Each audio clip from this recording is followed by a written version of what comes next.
The town of Willow Creek was like many other small towns across America. It was peaceful, simple, and untouched by big city chaos. People knew each other's names, kids rode their bikes down quiet streets, and everyone looked forward to the annual Harvest Festival. This year, the festival had been particularly lively. There were pumpkin carvings, hay rides, food stalls selling caramel apples, and music playing late into the night. Everyone seemed happy. Emma, Lily, and Chloe were best friends. They did everything together: school projects, sleepovers, even summer jobs at the local cafe. On the night of the festival, they dressed up warmly against the autumn chill and headed out early. Emma wore her favorite red scarf, Lily carried a flashlight shaped like a bat, and Chloe brought along her camera to take pictures.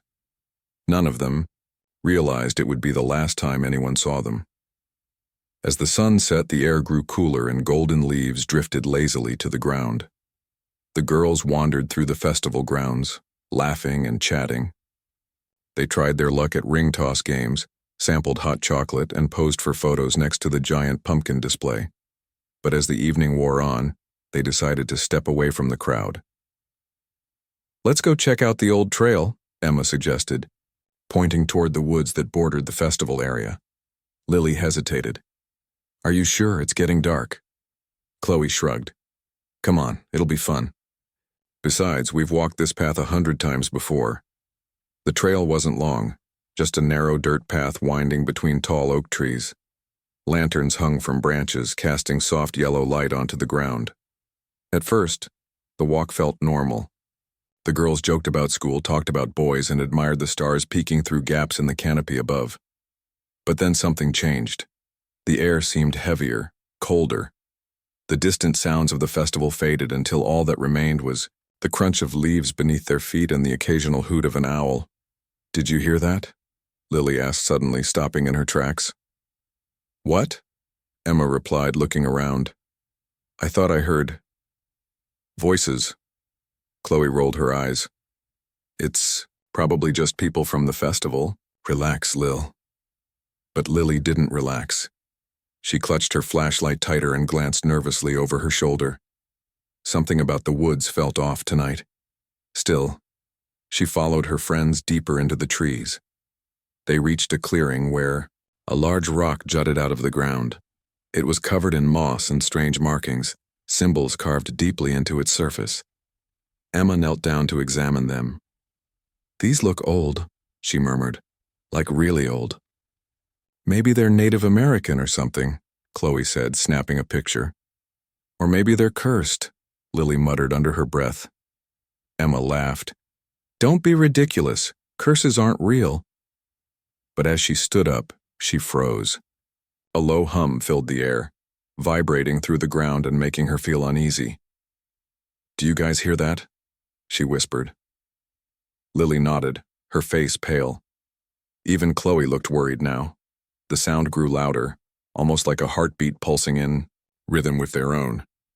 And then, without warning, the lanterns flickered and went out. Darkness swallowed the clearing whole. The girls huddled close, their breath visible in the cold air. "We should head back," Lily said urgently. "No kidding," Chloe agreed. "This place is giving me the creeps." Emma didn't say anything. She stared at the rock, transfixed. For a moment, she thought she saw shadows moving across its surface. Not natural shadows, but ones that twisted and writhed as if alive. Then, just as quickly, the sensation passed.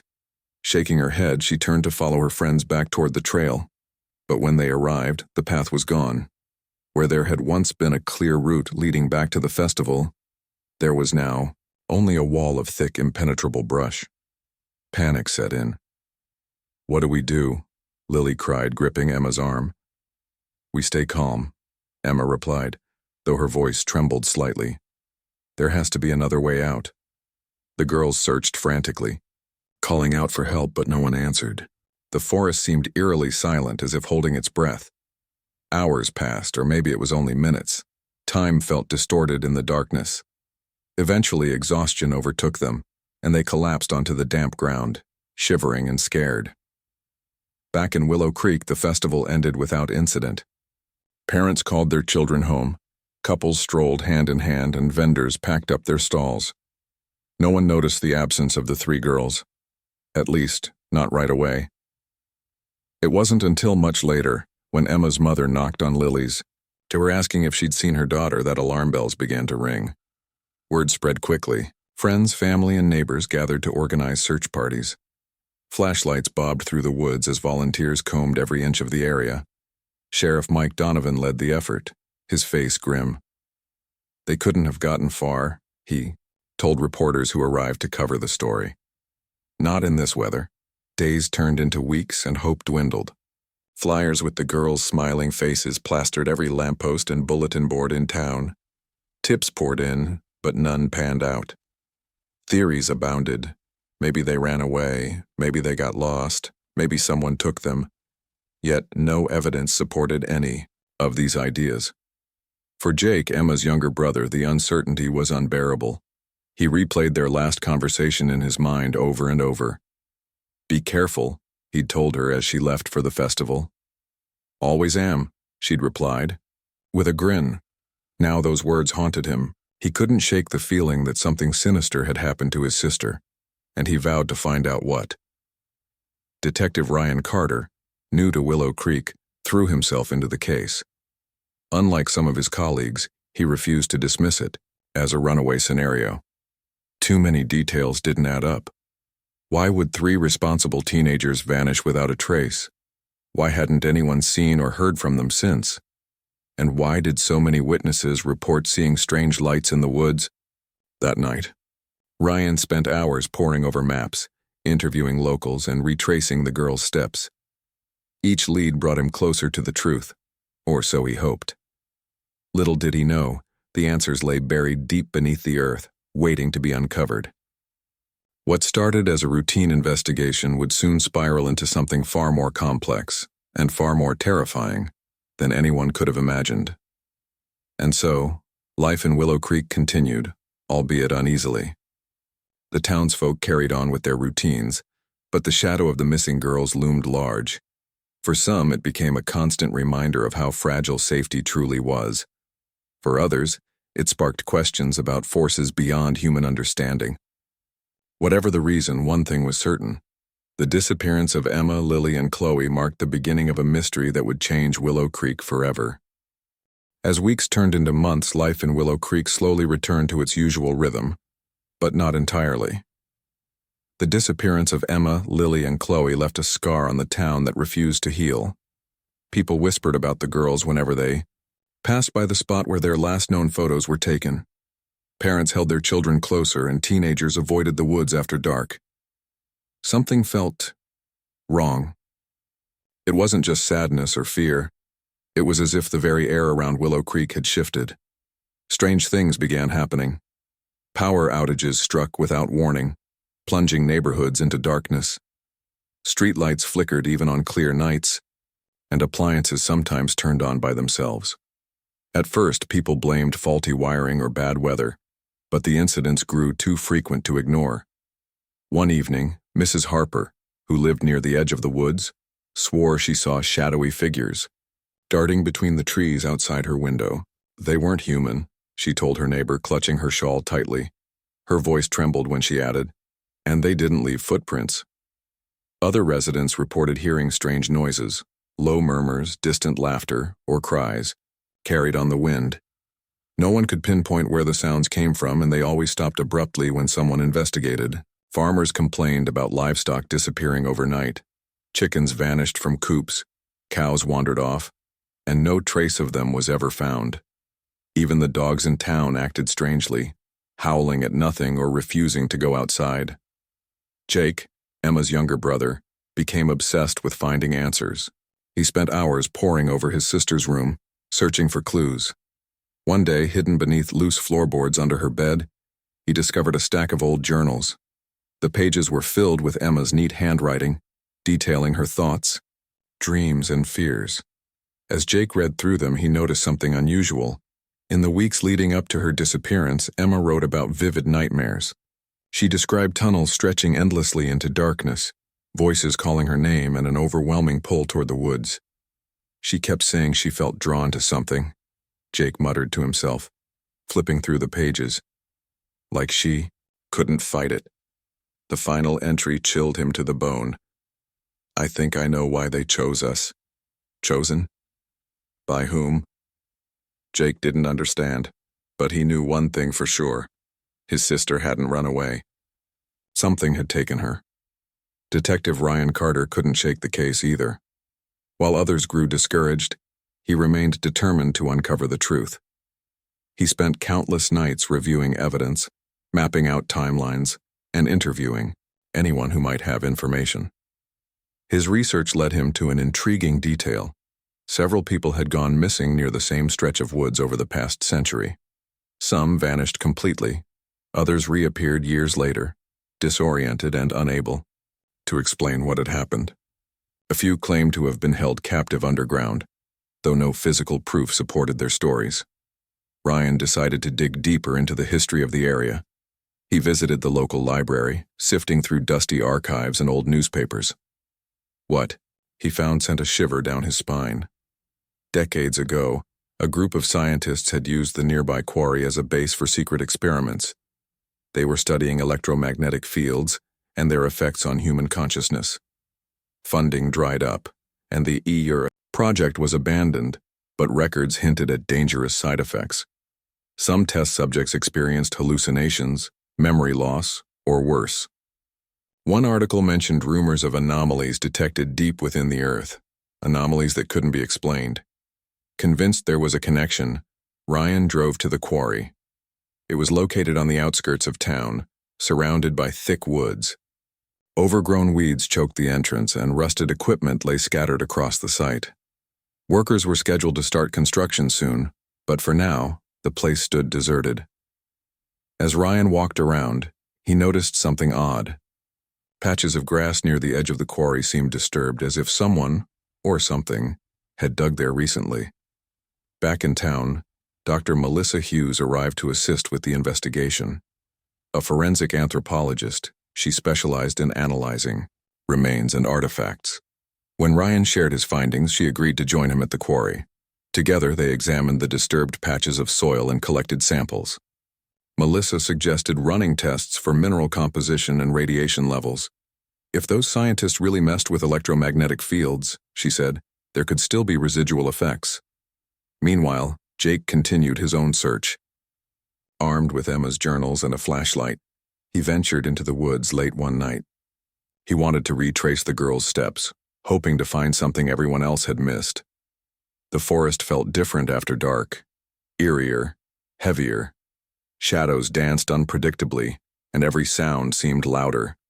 Jake stuck close to the trail, clutching the flashlight like a lifeline. He reached the clearing with the moss-covered rock Emma had written about. Up close, the carvings looked even stranger. They formed intricate patterns, almost like a language. Jake traced them with his fingers, feeling a strange, tingling sensation in his skin. Suddenly, his flashlight flickered and went out. Panic surged through him as darkness enveloped the clearing. He shook the flashlight, tapped it against his palm, but it wouldn't turn back on. "Come on," he muttered, trying to stay calm. That's when he heard it. A low hum, similar to the one Emma described in her journal. It vibrated in his chest, growing louder with each passing second. Jake backed away from the rock, heart pounding. Just as suddenly as it started, the noise stopped. The silence that followed was deafening. Jake bolted from the clearing, crashing through bushes until he reached the edge of the woods. He didn't stop running until he was safely back in his driveway, breathless and shaken. Whatever had happened in that clearing, he knew it wasn't natural, and he also knew he couldn't tell anyone. Not yet. They'd think he was crazy. Back at the police station, Ryan pored over Melissa's lab results. The soil samples revealed high concentrations of minerals rarely found in the region. More concerning were traces of radiation, low enough to avoid detection but significant enough to raise questions. "This confirms it," Melissa said, pointing to the data. "Something unnatural is going on here." Ryan nodded grimly. "We need to figure out what exactly we're dealing with before it's too late." Unbeknownst to them, events were already spiraling out of control. That same week, Workers preparing the quarry for construction made a shocking discovery. While clearing debris near the edge of the site, they unearthed a metal hatch embedded in the ground. Curious, they pried it open and peered inside. What they saw would change everything. But for now, the town of Willow Creek remained unaware of the horrors lurking beneath its surface. Strange occurrences continued to plague daily life, leaving residents uneasy. Parents locked their doors earlier, and children played only in well-lit areas. Yet despite the growing unease, no one suspected the truth waiting to be uncovered. Deep underground, secrets older than the town itself lay dormant. Secrets tied not only to the missing girls but to forces beyond human comprehension. For Jake, Ryan, and Melissa, the pieces of the puzzle were starting to come together. But the closer they got to the truth, the more dangerous their quest became. Little did they know the answers they sought would challenge everything they thought they knew about reality and force them to confront the unimaginable. Willow Creek's quiet charm had always masked a darker side. Now that darkness was rising to the surface, threatening to consume everyone caught in its grasp. The discovery at the quarry sent shockwaves through Willow Creek. It all started early one morning when construction workers arrived to clear debris near the edge of the site. They were using heavy machinery to dig up rocks and soil when one of them spotted something unusual, a patch of ground that looked different from the rest. The earth was darker, more compact, almost like it had been deliberately covered. Curious, they decided to investigate further. As they dug deeper, their shovels hit something hard. At first, they thought it was just another boulder, but then someone noticed rusted metal peeking through the dirt. Carefully, they cleared away the soil until the outline of a hatch became visible. It was rectangular, about 4 feet wide, with hinges so old they looked ready to crumble. The workers exchanged nervous glances. None of them remembered seeing anything like this on the site plans. "We should call the police," one of them said hesitantly. "No way," another replied. "Let's see what's inside first." Against better judgment, they pried the hatch open. A musty smell wafted up from below, making them gag. Peering inside, they saw a narrow staircase leading down into darkness. Someone grabbed a flashlight and shone it down the steps. What they saw made their blood run cold. The staircase descended into a cramped underground chamber. The walls were rough stone, damp and glistening in the weak beam of light. The floor was uneven, covered in patches of dirt and debris. Scattered around the room were remnants of human habitation, tattered blankets, empty food containers, and scraps of clothing. But the most disturbing detail was in the far corner. There, partially buried under layers of dust and grime, lay 3 skeletons. News of the discovery spread quickly. Within hours, the entire town knew about the hidden chamber and its grim contents. Detectives Ryan Carter and Dr. Melissa Hughes rushed to the scene, pushing past reporters and curious onlookers. By the time they arrived, forensic teams had already cordoned off the area. Flashlights illuminated the chamber, revealing details that sent chills down everyone's spines. Ryan knelt beside the skeletons, examining them closely. Each wore fragments of clothing that matched descriptions of what Emma, Lily, and Chloe had worn the night they disappeared. One skeleton still clutched a bracelet identical to the one Emma's mother had described in interviews. Ryan felt a lump form in his throat. After months of searching, they finally had answers, but not the ones anyone wanted. Melissa joined him, her expression grim.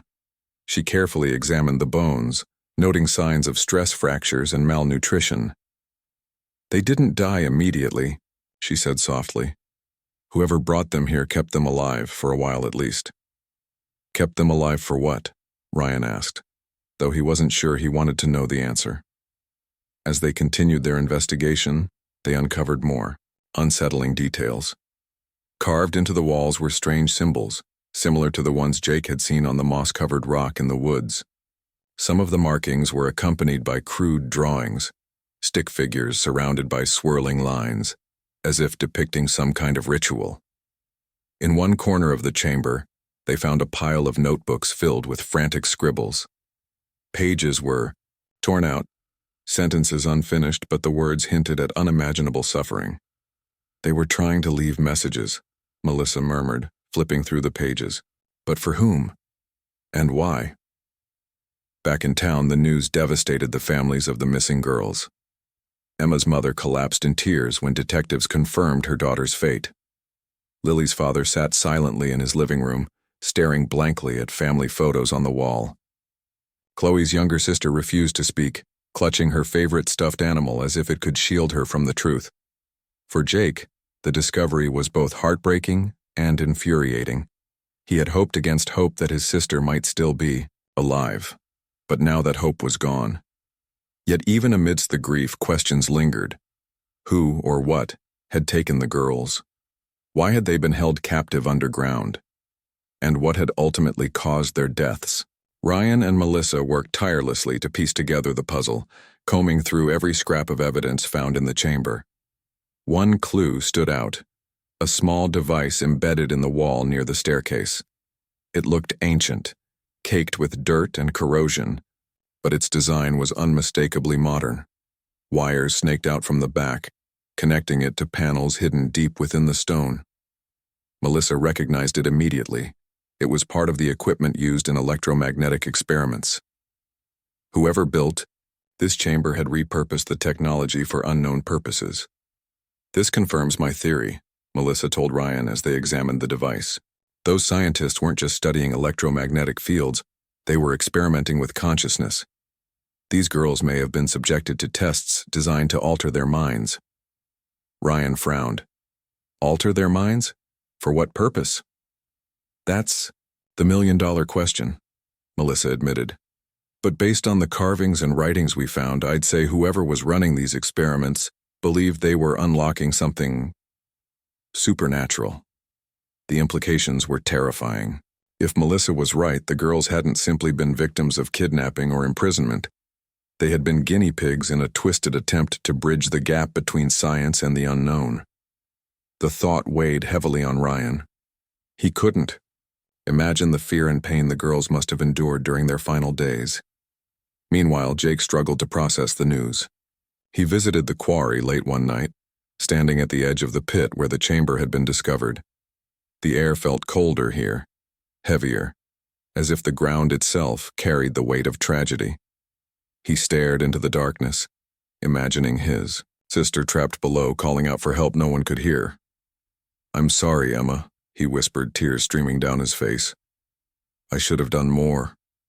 Word of the discovery reached national news outlets, drawing attention from experts and conspiracy theorists alike.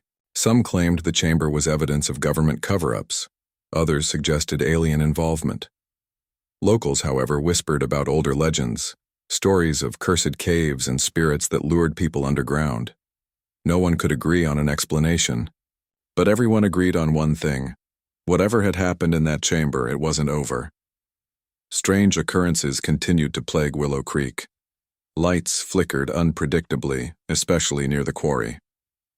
Livestock went missing, and residents reported hearing faint voices coming from the woods at night. Even the construction crew refused to return to the site, claiming they felt watched whenever they stepped foot near the chamber. For Ryan and Melissa, the pressure mounted. They needed answers, not just for the sake of justice, but to prevent another tragedy. Yet the deeper they dug, the more questions arose. Who had built the chamber? Why had they chosen Emma, Lily, and Clara? And most importantly, was whatever took them still active? As days passed, the town grew quieter, more subdued. People avoided talking about the chamber as if speaking of it might awaken something best left undisturbed. But Jake couldn't stay silent. Armed with his sister's journals and driven by a mix of grief and determination, he vowed to uncover the full truth, even if it meant confronting forces beyond his understanding. Little did he, or anyone else, know. The worst was yet to come. Deep beneath the earth, echoes of the past stirred, waiting for the right moment to resurface. Whatever had claimed Emma, Lily, and Clara wasn't finished with Willow Creek. Not yet. Detective Ryan Carter and Dr. Melissa Hughes spent countless hours analyzing the evidence found in the underground chamber. Every detail mattered. Every scrap of clothing, every symbol carved into the walls, every note scrawled in the tattered notebooks. Slowly but surely, they began piecing together what might have happened to Emma, Lily, and Chloe. The symbols on the walls were unlike anything Melissa had ever seen before. They weren't random doodles or graffiti. They were deliberate, intricate, patterns that seemed to follow some kind of ancient system. After consulting experts in archaeology and linguistics, she learned that similar markings had been discovered in other parts of the world, often linked to rituals involving altered states of consciousness. Some cultures believed these symbols could open doorways to other realms, or summon forces beyond human comprehension. This isn't just about science, Melissa explained to Ryan one evening as they pored over photos of the carvings. Whoever did this was trying to combine scientific experiments with something else, something spiritual, maybe even supernatural. Ryan rubbed his temples, feeling overwhelmed. So you're saying they thought they could control whatever came through? Or communicate with it, Melissa replied. But based on what we've found, I don't think they succeeded. If anything, they lost control. Meanwhile, Jake continued poring over his sister's journals, hoping to find clues no one else had noticed. One entry stood out more than the others. Written just days before her disappearance, it read, "I keep dreaming about tunnels again. This time there's a voice calling my name. It sounds so real, like it's right beside me. Sometimes I think it's leading me somewhere important. Other times I feel like it wants to pull me under." Jake stared at the words, his stomach twisting into knots. His sister hadn't been imagining things. She'd been hearing something. Something powerful enough to draw her toward the woods. But what? And why had it chosen her? He flipped to another page, where Emma described seeing lights flickering in the forest late at night. She wrote about how the lights seemed alive, moving, in patterns too complex to be natural. At the bottom of the page, she added, "Lily says she sees them too. So does Chloe. We're going to check it out tomorrow. Maybe then we'll understand." Jake slammed the journal shut, his hands trembling. That tomorrow had been the last day anyone saw them. Whatever those lights were, they had led the girls straight into danger. Back at the police station, Ryan compiled a timeline of events based on witness statements and physical evidence. He realized something crucial. All three girls had shown signs of heightened sensitivity in the weeks leading up to their disappearance. Friends mentioned how Emma talked about vivid dreams, Lily complained of headaches and dizziness, and Chloe claimed to hear whispers when no one else was around. These symptoms matched accounts from people who'd reported paranormal experiences in the past. They weren't just random targets, Ryan said aloud, pacing his office. They were chosen because of something inside them, something that made them receptive to whatever force was operating in those woods. Melissa nodded when he shared his theory. It makes sense. People with certain neurological traits might be more susceptible to electromagnetic manipulation. Combine that with the symbols and whatever device was used down there, and you've got a recipe for disaster. Despite their progress, answers remained elusive. The underground chamber offered plenty of clues, but none explained how or why the girls had died. Forensic analysis revealed traces of soil and minerals unique to the region, suggesting they hadn't traveled far after being taken. Yet the condition of their remains indicated prolonged captivity, possibly months, followed by starvation or dehydration. One night, unable to sleep, Jake decided to visit the quarry again. Armed with a flashlight and a camera, he hoped to capture something, anything that might shed light on what had happened. As he approached the edge of the pit, he felt the same unease he'd experienced during his first trip to the clearing. The air was colder here, heavier, as if the ground itself carried the weight of tragedy. Descending into the chamber, Jake examined the walls more closely. The symbols glowed faintly in the beam of his flashlight, pulsing rhythmically, almost like a heartbeat. He snapped pictures, his breath quickening as he worked. Then, out of the corner, life's corner of his eye, he thought he saw movement, a shadow flitting across the far wall. "Hello?" he called out, his voice echoing eerily. No response. Shaking off his nerves, he focused on the task at hand. Near the staircase, he noticed something he hadn't seen before, a small alcove partially hidden behind a pile of rubble. Clearing it away, he uncovered a second hatch smaller than the first.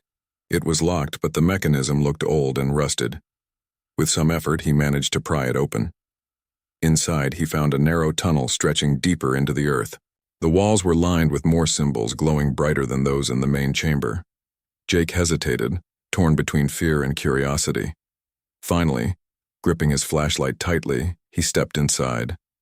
The tunnel twisted and turned, descending steeply. The air grew colder with each step, and the hum he'd heard in the clearing returned, louder now, vibrating in his chest. He wanted to turn back, but something compelled him to keep going. After what felt like an eternity, he reached another chamber. This one was larger, its ceiling high enough to stand upright. In the center stood a pedestal, atop which rested a device resembling the one Melissa had identified earlier, but this one was intact. As Jake approached, the hum reached a crescendo, nearly deafening. Suddenly, visions flooded his mind. Images of Emma, Lily, and Chloe trapped in the chamber, surrounded by swirling lights and shadowy figures. Their faces were pale, their eyes wide with terror. Jake stumbled backward, clutching his head as the visions faded. When he regained his senses, he noticed something etched into the pedestal, a message written in shaky handwriting. It read, "We didn't choose this. Help us." Jake's heart sank. Whoever or whatever had taken the girls wasn't done yet. And somehow he was now part of the story. Back in town, Ryan and Melissa reviewed Jake's findings, stunned by the implications. The second chamber confirmed their worst fears. The experiments hadn't ended with the girls' deaths. Whatever force had been unleashed was still active, waiting for its next opportunity. "We need to seal this place off permanently," Ryan said firmly, "before anyone else gets hurt." "But we can't just bury the truth," Melissa argued. "If we don't understand what happened here, it could happen again." Their debate was interrupted by a call from Sheriff Mike Donovan. Reports of strange activity near the quarry were pouring in. Lights flashing in the woods, voices echoing through the trees, and livestock disappearing overnight. Panic spread quickly, and soon the entire town was on edge. For Jake, the message on the pedestal weighed heavily on his mind. He couldn't shake the feeling that his sister and her friends were still trapped somewhere, caught between worlds. Determined to help them, he began researching ways to disrupt electromagnetic fields and break the connection binding the chamber to whatever lay beyond. Little did he, or anyone else, know the true horror was only beginning. Deep beneath the earth, the symbols glowed brighter, humming with energy. Shadows moved in the darkness, whispering names long forgotten. And above ground, the townsfolk of Willow Creek prepared to face a threat unlike anything they'd ever imagined. The stage was set for a confrontation, one that would test the limits of courage, faith, and humanity itself. Jake couldn't stop thinking about the message he'd found on the pedestal. "We didn't choose this. Help us." It haunted him day and night, echoing in his mind like a plea from beyond the grave. He knew deep down that Emma, Lily, and Chloe weren't truly gone. They were trapped somewhere, caught between life and whatever lay beyond. And now, somehow, it was up to him to save them. Detective Ryan Carter and Dr. Melissa Hughes tried to convince Jake to stay away from the quarry. They argued that the situation was too dangerous, that they needed professionals to handle it. But Jake refused to listen. "This isn't just your case anymore," he told them. "It's my sister we're talking about. I'm not sitting back while you try to figure things out." Reluctantly, Ryan agreed to let Jake help, but only under strict supervision. Together, the three of them returned to the underground chamber, determined to uncover its secrets once and for all. Armed with flashlights, cameras, and recording equipment, they descended into the depths, bracing themselves for what they might find. The second chamber was even more unsettling than the first. The symbols carved into the walls pulsed with an eerie blue light, casting strange shadows across the floor. The hum that had nearly overwhelmed Jake during his solo visit grew louder, vibrating through their bodies like a heartbeat. At the center of the room stood the device, a metallic contraption covered in intricate carvings and glowing runes. Wires snaked out from its base, disappearing into cracks in the stone walls. Melissa examined the device carefully, her hands trembling slightly. This thing, it's generating some kind of electromagnetic field, she said. But it's also amplifying something else, something unnatural. Ryan frowned. You mean like a signal? More like a gateway, Melissa replied. Her voice was quiet, almost reverent. Whoever built this wasn't just experimenting with consciousness, they were trying to open a door. And based on what we've seen, I think they succeeded. Jake stepped closer to the device, peering at the runes etched into its surface. Some of them matched the symbols in Emma's journal, while others were completely unfamiliar. As he studied them, he felt a strange pull, as if the device was calling out to him. He reached out instinctively, brushing his fingers against one of the glowing carvings. Instantly, the chamber erupted in light and sound. A deafening roar filled the air, shaking the ground beneath their feet. The runes flared brighter, bathing the room in blinding blue light. Shadows danced wildly on the walls, twisting and writhing like living creatures. Jake stumbled backward, shielding his eyes, but he couldn't look away. Visions flooded his mind again, this time clearer than before. He saw Emma, Lily, and Chloe standing in the main chamber, their faces pale and hollow. They were surrounded by swirling lights and shadowy figures that seemed to whisper directly into their ears. The girls looked terrified, yet frozen in place, unable to move or speak. Then the scene shifted, showing flashes of the forest, the clearing, and the moss-covered rock where everything had begun. Finally, the vision faded, leaving Jake gasping for breath. What did you see? Ryan asked urgently, gripping his shoulder. They're still here, Jake whispered. They're stuck somewhere between worlds. Melissa nodded grimly. That makes sense. If this device really created a gateway, it's possible their consciousnesses got trapped in whatever dimension it opened. The realization hit them all at once. The girls hadn't simply died. They had become prisoners of the very force that had taken them. And unless someone could shut down the device, they would remain trapped forever. We need to destroy it, Jake said firmly. If we can break the connection, maybe we can free them. Ryan hesitated. Destroying it could have consequences we don't understand. What if it makes things worse? It already is worse, Jake shot back. My sister is suffering because of this thing. We can't just leave her like that. After a tense discussion, they agreed to proceed cautiously. Melissa identified a control panel embedded in the side of the device. It appeared to regulate the electromagnetic field, feeding energy into the runes. Using tools they'd brought along, they managed to disable several key components, causing the glow to dim slightly. But as soon as they made progress, the chamber reacted violently.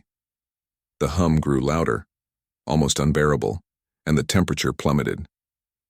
Frost formed on the walls and icy tendrils crept across the floor. Shadows coalesced into humanoid shapes, looming over them with glowing red eyes. One of them lunged toward Jake, its claws grazing his arm before Ryan tackled him out of the way. We're running out of time, Melissa shouted, frantically working to dismantle the device. Whatever this thing summoned is fighting back. Jake scrambled to his feet, ignoring the searing pain in his arm.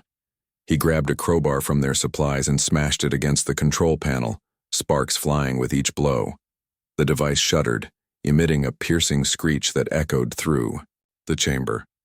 For a moment it seemed like they might succeed, but then the runes flared back to life, brighter than ever. You need to finish it, Ryan yelled, wrestling with one of the shadowy figures. Do it now! Summoning every ounce of courage, Jake drove the crowbar into the heart of the device. With a final burst of energy, the machine exploded in a blinding flash of light. The chamber shook violently, sending rocks tumbling from the ceiling. The shadows dissolved into nothingness and the oppressive weight in the air lifted.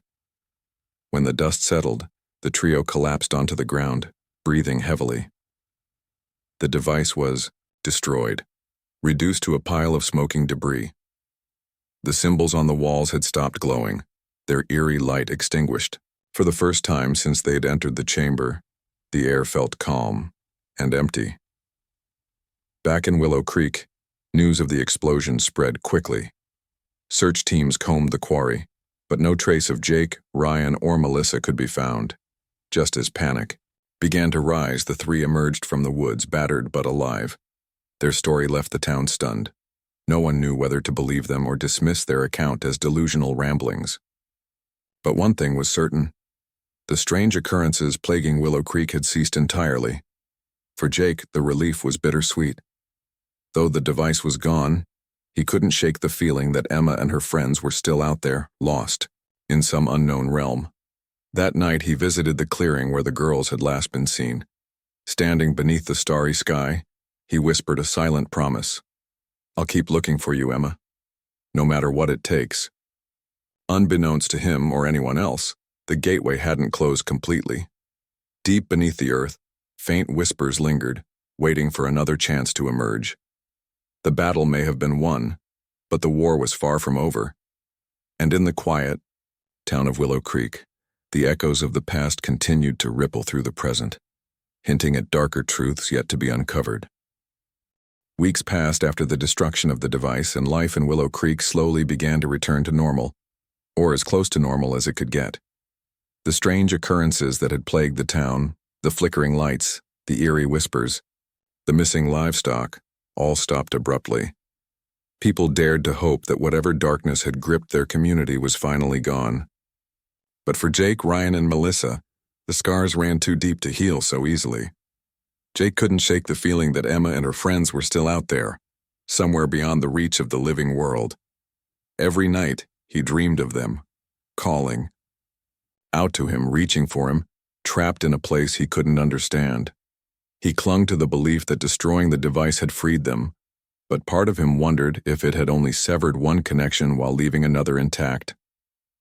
One evening, unable to sleep, Jake wandered into the woods alone. The moon hung low in the sky, casting long shadows across the forest floor. He carried no flashlight this time, relying instead on instinct to guide him. His feet seemed to know where to go, leading him back to the clearing with the moss-covered rock. It felt different now, quieter, emptier, as if the land itself had exhaled after holding its breath for so long. Standing in the center of the clearing, Jake closed his eyes and whispered his sister's name. "Emma," he said softly, his voice trembling. "If you can hear me, please let me know you're okay." For a moment, nothing happened. Then a gentle breeze swept through the trees, carrying with it the faintest trace of laughter. 3 distinct voices overlapping like a melody. Jake's heart leapt. He opened his eyes and saw them. Emma, Lily, and Chloe, hovering just above the ground. Their forms were translucent, shimmering like mirages in the moonlight. They smiled at him, their expressions peaceful yet tinged with sadness. "Jake," Emma said, her voice soft but clear. "Thank you." Tears streamed down Jake's face as he reached out toward her. "I'm so sorry I couldn't save you sooner," he choked out. "I tried, I promise I did." "You saved us," Lily added, her tone gentle. "That thing, it wanted to keep us forever. But you broke its hold." Chloe nodded, smiling sadly. "We're free now, we can move on." Jake shook his head, desperate to hold on to them. "No, don't go. Not yet. Please, tell me what happened. Why did it choose you?" Emma hesitated, glancing at her friends before answering. "It wasn't random. We were sensitive. Something about us made us vulnerable to it. Maybe it was our dreams, or the way we heard things others didn't. Whatever it was, it used that against us." "But why?" Jake asked, his voice breaking. "Why would anyone do this?" "It wasn't human," Lily replied quietly. "Not really. It wore a mask, pretending to be something familiar, but it was older than anything we could imagine. It fed on fear, on pain. It wanted to learn from us, to understand what it meant to be alive." "And now?" Jake pressed, unwilling to let them disappear without answers. "Now it's gone," Emma said firmly. "At least for now. What you did, it hurt it. But Jake, you need to be careful. If it comes back, it won't stop until it finishes what it started." Before Jake could respond, the figures began to fade, their outlines dissolving into the mist. "Wait," he cried, stepping forward. "Don't leave me." Emma's voice echoed one last time, soft but steady. "We'll always be with you, Jake. Just remember, we're proud of you." And then they were gone, leaving Jake alone in the clearing. He sank to his knees, tears streaming down his face, but for the first time in months, he felt a sense of peace. Knowing that Emma and her friends were finally free gave him the strength to face whatever came next. Back in town, Ryan and Melissa continued their work, determined to ensure that no one else would fall victim to the quarry's secrets. They documented every detail of their investigation, sharing their findings with experts across the country. While some dismissed their story as fiction, others took it seriously, warning of similar sites hidden beneath other towns. Together, Ryan and Melissa vowed to uncover the truth, not just for Willow Creek, but for everyone who might unknowingly live above such dangers. As for the townsfolk, life went on. Families rebuilt routines shattered by grief, and neighbors leaned on each other for support. The quarry was sealed off permanently, its entrance marked with warning signs and guarded by fences. Yet despite the precautions, whispers of the past lingered. Some claimed to see lights flickering near the woods late at night. Others swore they heard faint laughter carried on the wind. Few dared to investigate, content to let sleeping shadows lie. Jake, however, refused to forget. He kept Emma's journal close, revisiting her words whenever doubt crept in. Her final entry became his mantra. "I think I know why they chose us." It reminded him that even in the darkest moments, understanding could bring clarity and closure. Months later, Jake stood at the edge of the forest, watching the sunrise paint the horizon in shades of gold and pink. He felt lighter somehow, as if the weight of his guilt had lifted. Emma's voice still echoed in his mind, guiding him forward.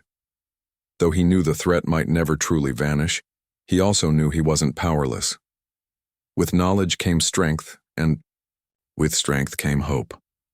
Willow Creek would never be the same, but perhaps that was a good thing. The town had faced unimaginable horrors and emerged stronger, united by shared resilience. For Jake, the journey wasn't over, but for the first time he believed it was worth taking. As the sun climbed higher, Jake turned away from the woods and headed home. Behind him, the trees swayed gently in the breeze, their branches whispering secrets to the sky. Somewhere deep within the earth, the remnants of the device lay silent but not forgotten. And though the gateway had been broken, its echoes remained, a reminder that some doors should never be opened. In the quiet town of Willow Creek, life moved forward, but beneath the surface the past waited patiently, biding its time.